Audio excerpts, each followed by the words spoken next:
የፕሪሚየር ሊጉ አጫጭርና ፕሮፋይል ነክ መረጃዎች። ሰላም ውድ የፉትቦል ማዕድ ተከታዮች እንዴት አላችሁ? ፉትቦል ማዕድ ዘውትር ወደ እናንተ በአጫጭር እግር ኳሳዊ መረጃዎችና ፕሮፋይል ነክ በሆኑ ጉዳዮች ይደርሳል። አሁንም እነዚህን ጉዳዮች ወደ እናንተ ልናደርስ ተዘጋጅተናል። አብሮነታችሁ አይለየን።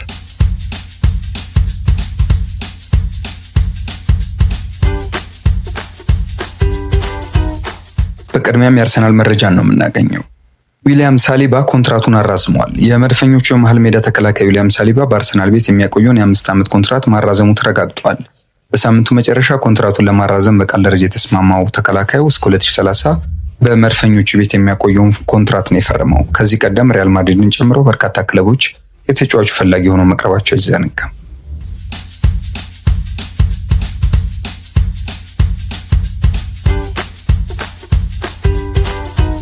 አሁንም በአርሰናል ቤት እንቆያለን። የፕሪሚየር ሊጉ አሸናፊ አርሰናል ነው ሲል ኦፕታ ግምቱን አስቀምጧል። ቁጥራዊ መረጃዎችን በመስጠት የሚታወቀው ኦፕታ ሱፐር ኮምፒውተር የዘንድሮውን የፕሪሚየር ሊግ አሸናፊ ማን ሊሆን እንደሚችል ትንበያውን አስቀምጧል። በዚህም መሰረት የ2025/26 የውድድር ዓመት አርሰናል የዋንጫ አሸናፊ እንደሚሆን ተናግሯል። በዚህም በ90 ነጥብ ሻምፒዮንነቱ እንደሚረጋገጥ ነው ግምቱን ያስቀመጠው። ሊቨርፑል በ84፣ ማንቸስተር ሲቲ በ66 እና ቼልሲ በ64 ከ2 እስከ 4 ያለውን ደረጃ ያጠናቅቃሉም ብለዋል። ማንቸስተር ዩናይትድ በ43 ነጥብ 16ኛ ደረጃን ይዞ ያጠናቅቃል ሲልም በስተመጨረሻ ግምቱን ኦፕታ አስቀምጧል።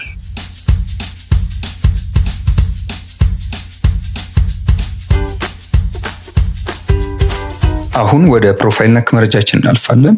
በዚህም የ6ኛ ሳምንት የእንግሊዝ ፕሪሚየር ሊግ ዋና ዋና ጉዳዮችን ነው የምናነሳው። የእንግሊዝ ፕሪሚየር ሊግ በሳምንቱ መጨረሻ ቀናት ተከናውኗል። የ6ኛ ሳምንት የመጨረሻ ቀሪ ጨዋታ ደግሞ በኤቨርተንና ዌስትሃም መካከል ይካሄዳል። ቅዳሜና እሁድ በተደረጉ ጨዋታዎች ያልተጠበቁ ውጤቶች የተመዘገቡበት፣ በዳኝነት ውሳኔም የተለያዩ ውዝግቦች የተነሱበት ነበር። በሳምንቱ የሊቨርፑል ፓላስ ጨዋታ 2-1 መሸነፍ ካልተጠበቁ ክስተቶች መካከል አንዱ ነው። ቀዮቹ በውድድር ዓመቱ ያስተናገዱት የመጀመሪያ ሽንፈታቸው ሆኖም ተመዝግቧል። የቼልሲ ተጫዋቾች በተከታታይ ቀይ ካርድ መመልከት፣ ቼልሲ ባለፈው ሳምንት በማንቸስተር ዩናይትድ ተሸንፏል።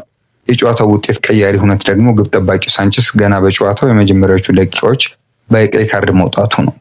ቼልሲ በዚህ ሳምንት ከብራይተን ጋር በነበረው ጨዋታ ተመሳሳይ ክስተት አስተናግዷል። ጨዋታውን 1-0 በጊዜ መምራት የጀመረው ቼልሲ በ53 ደቂቃ ቻሎባህን በቀይ ካርድ አጥቷል። ይህን ተከትሎም ጨዋታው 3-1 ቼልሲ እንዲሸነፍ ሆኗል።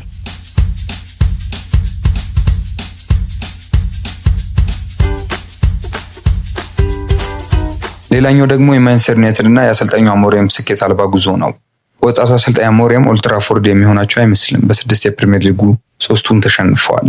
ያሸነፉት 2ቱን ጨዋታ ብቻ ነው። ባለፈው ሳምንት ቼልሲ ላይ ባገኙት 3 ነጥብ መጠነኛ እፎይታ ላይ የነበሩት አሞሪም በብሬንትፎርድ 3-1 በመሸነፍ የተዳፈነውን እሳት ጭረውታል። ሌላው የፕሪሚየር ሊጉ አብይ ጉዳይ የአርሰናል እልህ አስጨራሽ ትግል ነው። አርሰናል በኒውካስትል በእጅጉ ተፈትኖ የማታ 3 ነጥብ ወስዷል። የአርቴታ ቡድን እስከ 84ኛው ደቂቃ 1-0 እየተመራ ቢቆይም ተሸነፈ ሲባል በሞሪንሆ አማካኝነት አቻ ሆኖ በጨዋታው ጭማሪ ደቂቃ ደግሞ የማሸነፊያ ግቡን በገብርኤል ማጋሌሽ አግኝቷል። ይህም ከሊቨርፑል ጋር ያለውን የነጥብ ልዩነት እንዲያጠባ አግዞታል።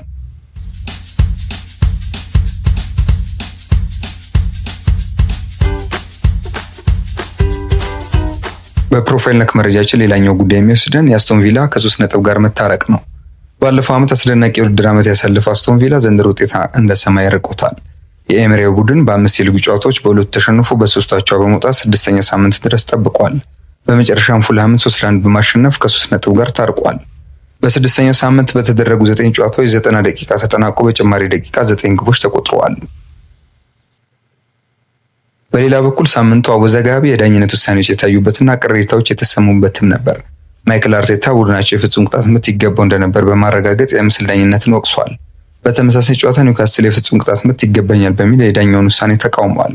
የማንቸስተር ዩናይትድ ሩበን አሞሪም በብሬንትፎርድ በተሸነፉበት ጨዋታ የዳኝነት ውሳኔዎች ሁሉ ከኛ ተቃራኒ ነበሩ ብለው ማማረራቸውም ይታወቃል። አሁን ወደ ማንቸስተር ዩናይትድ ጉዳይ እናልፋለን። የሩኒን አስተያየት ነው የምናገኘው። ይህንን የማንቸስተር ዩናይትድ አላውቀውም ሲል ዋይን ሩኒ ተናግሯል። ማንቸስተር ዩናይትድ ባሳለፍነው ቅዳሜ በብሬንትፎርድ ከተሸነፈ በኋላ በድጋሚ መነጋገሪያ ሆኗል።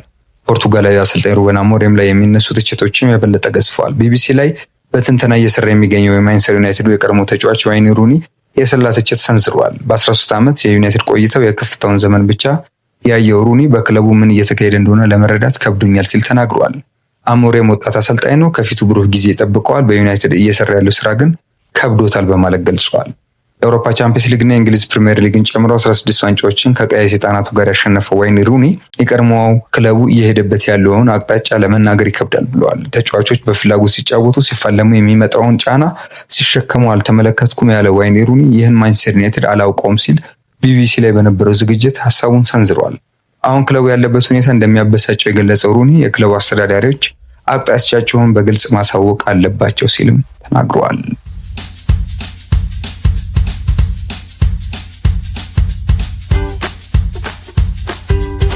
በመጨረሻም ሃሪኬንን እናገኛለን። በአውሮፓ አስደናቂ ውድድር ዓመትን በማሳለፍ ላይ ከሚገኙት ከዋክብቶች መካከል እንግሊዛዊ የባየር ሙኒክ አጥቂ ሃሪኬን በቀዳሚነት እየተነሳ ሲገኝ ከወዲሁ በ8 ጨዋታዎች 18 የግብ ተሳትፎችን አድርጓል። ባለፉት 10 ዓመታት በአውሮፓ ከታዩ ምርጥ አጥቂዎች መካከል አንዱ እንደሆነ የሚነገርለት ሃሪኬን አሁንም የሚያቆመው ጠፍቷል። የእንግሊዝ ብሔራዊ ቡድን እንዲሁም 19 ዓመታት ላሳለፈ ቶተንሃም ሆትስፐር የምንጊዜም ከፍተኛ ግብ አስቆጣሪ በመሆን በቀዳሚነት የተቀመጠው የ32 ዓመቱ አጥቂ በጀርመኑ ክለብ ባየር ሙኒክም መድመቁን ቀጥሏል።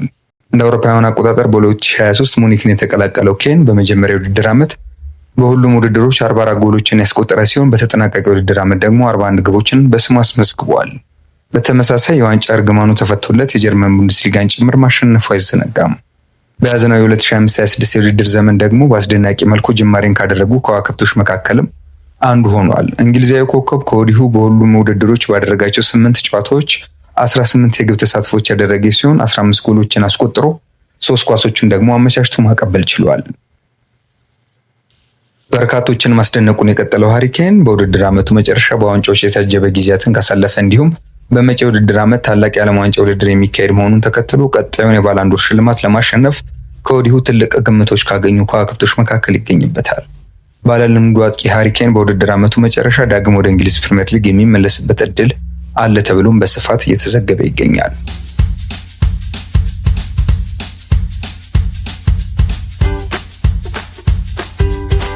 ውድ የፉትቦል ማዕድ ተከታዮች በፕሮፋይል ነክና አጫጭር ጉዳዮችን የዳሰስንበት መረጃችን ይህን ይመስላል። ከሌሎች የፉትቦል ማዕድ ዝግጅቶች ጋር አብራችሁ እንድትቆዩ ግብዣችን ነው። ላይክ፣ ኮሜንት፣ ሰብስክራይብ እና ሼር ማድረጋችሁን አትርሱ። ሰላም።